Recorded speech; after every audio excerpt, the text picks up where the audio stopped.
Então, para falar do polipropileno, ou PP, né, que é um termoplástico, é um polímero classificado como termoplástico, né, tem boa resistência química, é barato, é incolor, tem baixa densidade, né, e ele apresenta certa assim, resistência, certa tolerância, né, a solventes e substâncias reativas. E também tem resistência térmica, tem resistência elétrica, ele não conduz corrente elétrica, né? E resistência ao impacto. Então, essas características vão fazer desse tipo de plástico, desse polímero, né, um plástico, um material muito versátil. Né? Eu posso encontrar ele em formas mais rígidas ou em formas mais macias, e aí vai depender do que a gente misturar nele, né, para ter essa condição. Assim como também vou encontrar ele naturalmente é incolor, mas é claro que a gente tinge, coloca pigmento e acaba colocando ele, né, também em cores que sejam de acordo com a demanda, né, necessária dos seus usos. Tá? É, também a gente tem o propileno na condição de elásticos, né? A condição de as fibras de polipropileno, tá? Tem uma boa capacidade de elasticidade, tá? E a gente vai formar fios de elásticos, inclusive, né? A partir dessa situação, dessa estrutura, tá? Aqui a gente tem um exemplo, né, de um brinquedo de polipropileno, tá? Um escorregador aí para crianças, né, de polipropileno. E a grama sintética, né, o tapete aqui, né, também de polipropileno. Tá?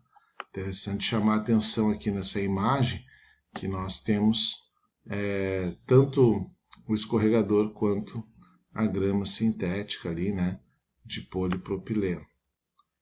Bom, e aí, quimicamente falando, né, essa molécula aí, né, a molécula do propileno, e eu digo polipropileno porque são muitas partículas, muitas moléculas de propileno. Por isso o polipropileno. Por isso é um polímero. Poli, muitas, né? Então, polipropileno, eu estou querendo dizer que são muitas estruturas, tá? Que tem essa condição. Muitas, repetidas vezes, essa parte aqui, essa estrutura aqui da molécula aqui, ó, onde eu tenho um Nzinho do lado. Reparem que são uma cadeia carbônica com uma ramificação aqui embaixo, eu considerando que esse carbono vai ser ligado a outro depois, tá? Então, essas estruturas, né, que a gente chama de PP, elas vão ser formadas a partir do rompimento dessa ligação química aqui, tem uma ligação dupla aqui, sendo rompida, tá?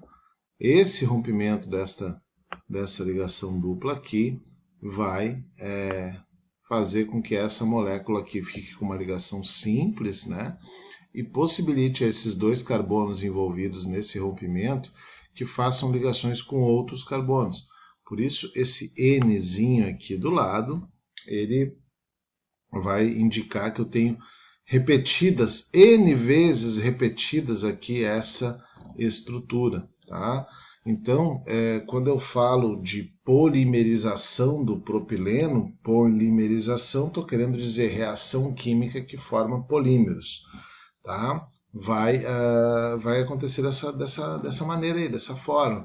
Eu vou ter N estruturas dessas aqui que vão sendo ligadas umas às outras, tá? E importante mencionar aqui as propriedades físicas do polipropileno, né? Assim também como diversos outros polímeros, tá? Depende, né, da sua estrutura, tá? Como a gente está falando de um polímero que tem uma ramificação aqui, que é um CH3, né, a gente pode ter mais de um tipo, né, de conformação para o polipropileno, tá? E essas maneiras dele se agrupar, né, dessa estrutura aqui se agrupar, é que vão também indicar características de maleabilidade, de resistência, de dureza e tudo mais, né? Vou mostrar agora isso aqui, que eu estou querendo me referir, né, a essa situação aqui. Aqui, no caso, por exemplo, tem uma conformação isotática. Né? Iso a gente sabe que vem do igual, né? Nesse caso, os grupos metil aqui, eles estão todos do mesmo lado da cadeia. Isso vai dar uma característica, uma determinada característica a esse plástico, a esse polímero. É fácil da gente imaginar que naquela imagem onde eu tinha a grama sintética e o escorregador, poxa, a grama sintética e o escorregador, ambos são feitos de polipropileno, mas são coisas diferentes. O escorregador a gente sabe que vai ser um plástico bem mais rígido, né? E a grama sintética já não. Então, essa diferença ela começa a ser criada a partir dessa conformação. Numa conformação isotática, eu vou ter todos os meus radicais metilas aqui, né, colocados na parte inferior da molécula. Tá? E essa é a maior conformação que a gente tem no mercado, né, o que mais aparece, digamos assim. Tá? E gera uma característica de dureza aí, né, para esse material. Já uma conformação sindiotática, tá? Onde eu vou ter alternância dos radicais metila aqui para cima e para baixo, para cima e para baixo. Veja que eu estou falando aqui da mesma molécula, porém, né, com estruturações diferentes, né?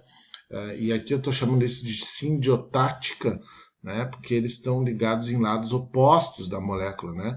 O radical metila aqui está ligado em lados opostos, tá? E eu também posso ter uma conformação atática, tá? Sem nenhuma forma definida, ou seja, totalmente ao léu aqui, para cima, para baixo, sem nenhuma sem nenhuma definição de forma, posição totalmente aleatória. Tá? E isso vai gerar o quê? Diferenças nas características do meu produto final. Tá? Isso falando de PP, tá? Que é o polipropileno. Agora, para a gente falar um pouquinho do poliestireno. Ó, poli, muitas, né? Muitas o quê? Muitas moléculas de estireno. Então, o estireno, eu vou usar a simbologia, o PS, né? Poliestireno, indicando aí, né?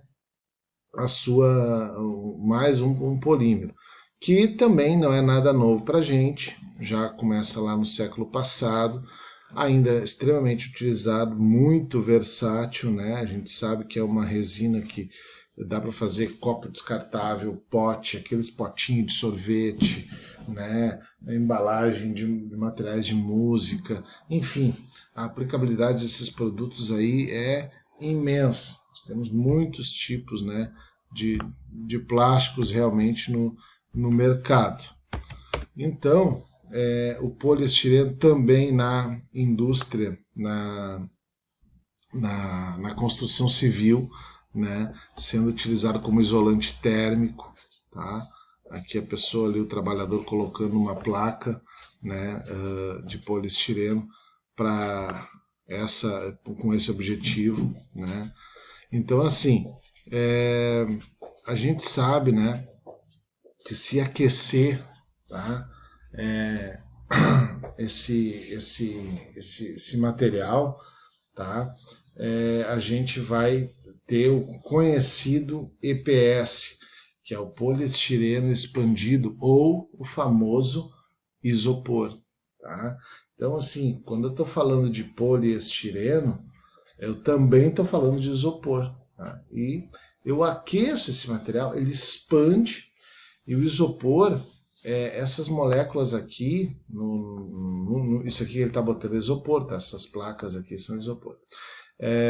Essas moléculas de poliestireno que a gente está falando aqui, né, do isopor, elas têm ar dentro, tá? Elas têm gás dentro, né? Então ele fica literalmente inflado, né? É rígido, né? Mas a gente sabe que se eu pegar, por exemplo, e misturar acetona com isopor, ele vai murchar totalmente, porque ele vai tirar o ar dali. Também é importante mencionar que o poliestireno, né, é resistente a ácidos, resistente a bases, né, e sais. Sobre a ação de hidrocarbonetos, ele amolece. Não só de hidrocarbonetos, mas também se eu pegar, por exemplo, uma acetona, tá, eu vou conseguir fazer com que ele fique mais amolecido. Tá? Bom, já falei então que é um bom isolante térmico, é um bom isolante elétrico, né? Também utilizado para isolar a acústica, tá? Então são características, né, que a gente está falando aqui do poliestireno. Então aqui nós vamos ter a reação química de polimerização, tá? Para propor aí esse produto, tá? Ele vai ter, né, conformações também isotáticas, igual o PP que a gente estava falando antes, né? O poliestireno, que é o PS, também vai ter conformações conformações isotáticas. O que eu estou querendo dizer? Deixar para o lado de cima da molécula aqui a ramificação. Olha a diferença aqui, a ligação dupla sendo quebrada.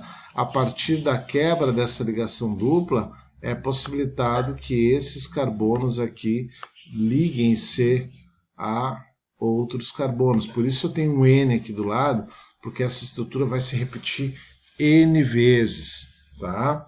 E a maior parte, isso é uma estrutura isotática, mas a maior parte dos poliestirenos fabricados apresentam conformação atática. O que significa isso? Que essas moléculas, né, são posicionadas ao acaso, que essa ramificação é posicionada ao acaso no anel de benzeno, tá? De modo totalmente aleatório. Tá? A gente também sabe que isso pode proporcionar, tá, o poliestireno ser menos flexível no caso do que o poliestireno ser menos flexível do que o polietileno. Olha a diferença, poliestireno para polietileno. Etileno vem, né, do eteno, tá? E o estireno é o que a gente está vendo aqui agora, tá? Então, mas todos vêm com a palavra poli na frente, né? Porque está indicando muitas vezes, né? O que a gente está vendo aqui agora, no caso, é o polipropileno, tá? Que tem uma bela aplicabilidade também. Então, nessa reação aqui, eu vou ter o que? O vinilbenzeno, né? Formando o poliestireno, tá? Através da quebra dessa ligação dupla aqui dos carbonos. Bom, gente, importante também nós mencionarmos, tá? Que além desses materiais que a gente está comentando aqui, nós temos muitos outros tipos de plásticos, né, que vão sendo adequados de acordo com a demanda da indústria, mas que nós podemos, né, ir tendo a consciência ecológica e ambiental de usá-los de modo correto, para que a mãe natureza não cobre mais do que já está cobrando da gente, né? Então, é preciso ter esse cuidado aí nesse sentido, certo? Eu pergunto assim, tem alguma dúvida que eu possa esclarecer?